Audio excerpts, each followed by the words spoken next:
Miss Kangana Ranaut. Kangana Ranaut जी।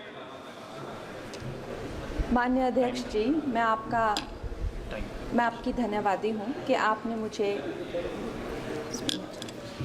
मुझे railways amendment bill 2024 पर अपने विचार रखने का मौका दिया। माननीय रेल मंत्री श्री अश्विनी वैष्णव जी द्वारा प्रस्तावित इस बिल का मैं स्वागत करती हूँ।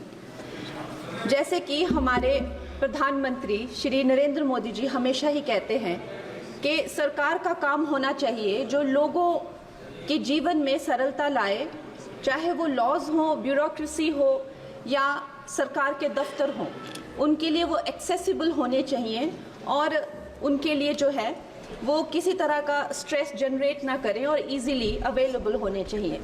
निश्चय ही ये जो बिल है इस उद्देश्य में जो है वो सफल होता है और इसके अंतर्गत जो है 1905 में जो रेलवे बोर्ड एक्ट था उसको 1989 में जो रेलवे एक्ट है उसमें क्लब किया जा रहा है। निश्चय ही इस तरह के जो एक सिंगुलर लॉ बनाकर जो है वो आई फील कि हमारे जो साधारण मानवीय हैं उनके लिए बहुत ही इजीली अवेलेबल होंगे, एक्सेसिबल होंगे, इसीलिए मैं इसका स्वागत करती हूँ। और another very important government body railway board, जिसको डायरेक्टली जो कॉरपोरेट्स के जो हर्डल्स होते हैं, जिसको हमारे प्रधानमंत्री जी हमेशा कहते हैं कि दफ्तरों के चक्कर लगाने या लोगों को एक डेस्क से दूसरे डेस्क भेजना, आई थिंक इससे भी उनको जो है वो छुटकारा मिलता है। ये डायरेक्टली जो है सेंटर के अंडर जो है रेलवे बोर्ड को लिया जा रहा है, इसका भी मैं पूरा स्वागत करती हूँ। और उसके साथ ही वंदे भारत की जो हमारी जो ट्रेन्स हैं वो हमारे लिए आत्मनिर्भर भारत आधुनिकीकरण का एक बहुत बड़ा, एक प्रभावशाली उदाहरण, एक चिन्ह बनकर आई हैं सामने। और जब 68 वंदे भारत जो है भारत को दी गई थी तो उसमें से एक वंदे भारत हमारे हिमाचल जैसे छोटे से प्रदेश को भी दी गई थी, ऊना शहर में।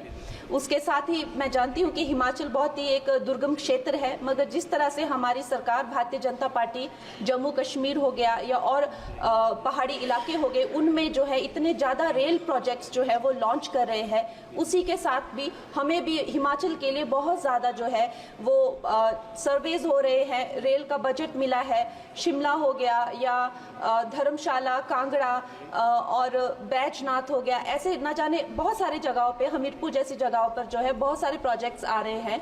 लेकिन मैं माननीय मंत्री जी का ध्यान मैं मंडी क्षेत्र की तरफ लाना चाहूँगी। एक्चुअली मंडी क्षेत्र 60 to 70% ऑफ जो हिमाचल का जियोग्राफिक एरिया है वो मंडी क्षेत्र में ही आता है और हमारा जो क्षेत्र है उसमें अभी तक इस तरह का ना कोई सर्वे हुआ है ना सुविधा है। अगर हमारे क्षेत्र में अगर चाहे वो सेंट्रल मंडी अगर दिल्ली से जुड़ता है या चंडीगढ़ या चाहे अंबाला जैसी 2-3 जगहों से भी अगर हमें जोड़ा जाए तो हमारे हिमाचल की जो प्रगति और विकास है उसमें हमें बहुत सहायता मिलेगी। और उसके साथ ही मैं बहुत बहुत बधाई देती हूँ हमारे मंत्री जी को for 2024 railway amendment bill. Thank you.